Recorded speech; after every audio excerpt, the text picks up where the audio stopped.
You ever wonder why you sit in your tree stand for hours and absolutely nothing comes by? Not even crunching of leaves off in the distance, just absolutely nothing. Well, you might not be a terrible hunter. You might just be in an absolute terrible hunting location. Well, today we're going to go over 5 signs that your tree stand is in a terrible location. Plus, I'm going to give you some tips on how to fix each one so you can finally put your tree stand in a location where the deer actually are. Let's just start with the most obvious one. There's no deer traffic. Now, if you sit in your tree stand for hours and hours, days and days, and you are still not seeing any deer, that's a giant red flag. Now, this usually happens because you pick an area that you think looks like deer should travel here. It looks like a good spot on paper, and you just set up your tree stand and hope stuff comes by. But the problem is just because it looks like deer should travel here doesn't mean they actually do. Now, when you find those locations that look like it should be a good spot, it just looks like deer should be traveling here, that's when you need to start looking for signs that they actually are traveling there. You got to look for tracks in the mud, droppings, rubs and scrapes, beaten down trails. Look for the sign that they actually are there, not just for the spots that you think they should be. Now, the fix for this is just get your boots on the ground and look for this sign in those areas that you've identified as potential deer areas. Another option, get some game cameras out there, leave it for a week, 2 weeks, something like that, and if they're empty, then you know that's not a good spot.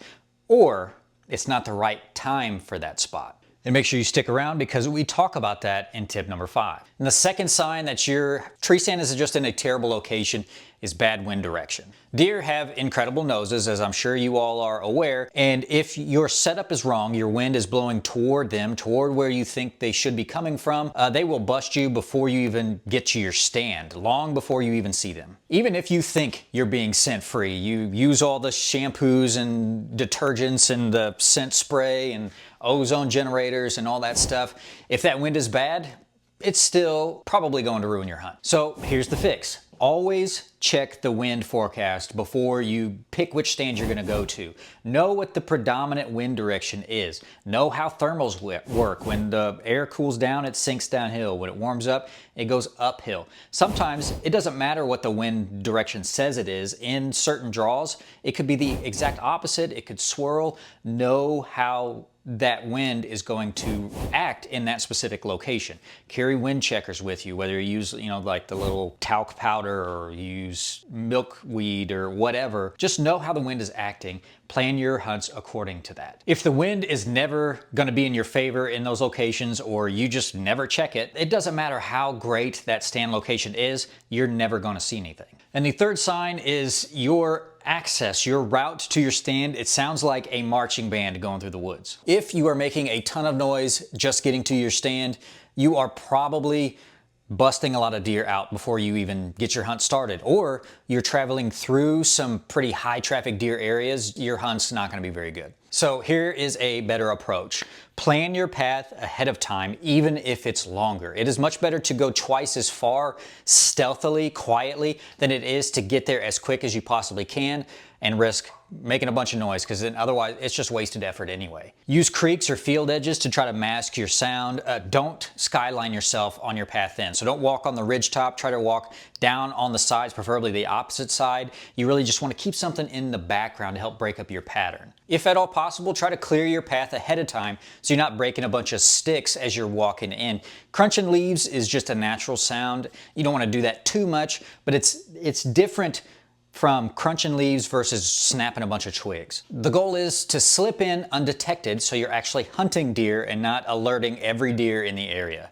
And the fourth sign is your shooting lanes are a mess. So picture that you've put in all the scouting, you've done all this work, you found a good stand location, you've got a target buck that you are after, and he finally walks by, and every time he steps into view, there is some twigs, branches, anything blocking your shot. That isn't bad luck. That's just poor preparation. So before you hunt from that stand, or if it's like a hang and hunt situation, before you get yourself settled, make sure you are trimming your shooting lanes in at least 3 directions. In front of you, off to the sides, give yourself some options.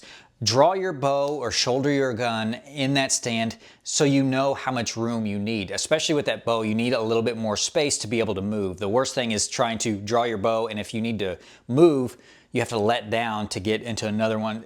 Just know how that stuff's going to work. You'd be surprised at how many people don't think about that. This is also especially common in a blind. You need to think about these things ahead of time. And you also need to make sure you trim those shooting lanes in all expected approach angles. That way, again, you're giving yourself more options. Now, if you do all this and that buck, it tends to happen like this, that buck goes to it travels a different direction, that is bad luck. So if you can't safely and clearly make a good shot in multiple directions, you are gambling with your hunt. And finally, it's not that the stand is always bad, it's just bad right now. Some stand locations are killer during the rut. You've got bucks chasing, cruising for does in between doe bedding areas. But during the early season, it's just a deer dead zone. So to fix this, you just need to start gathering some more information. Keep a logbook on your hunts to track when deer are traveling through different areas, when deer are sighted in these stands. Know those seasonal food patterns. You got acorns in the early fall,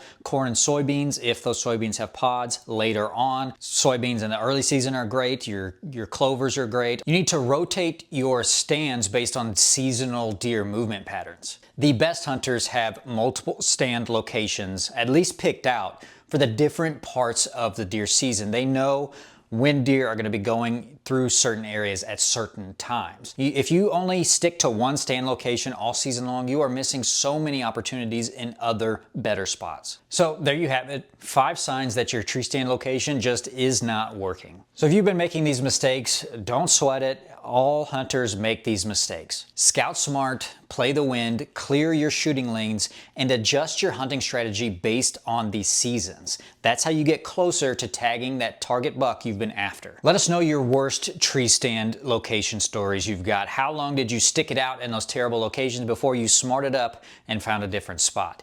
Hit that like button if you like this video, share it if you found it helpful, and make sure that you are subscribed so you can stay informed.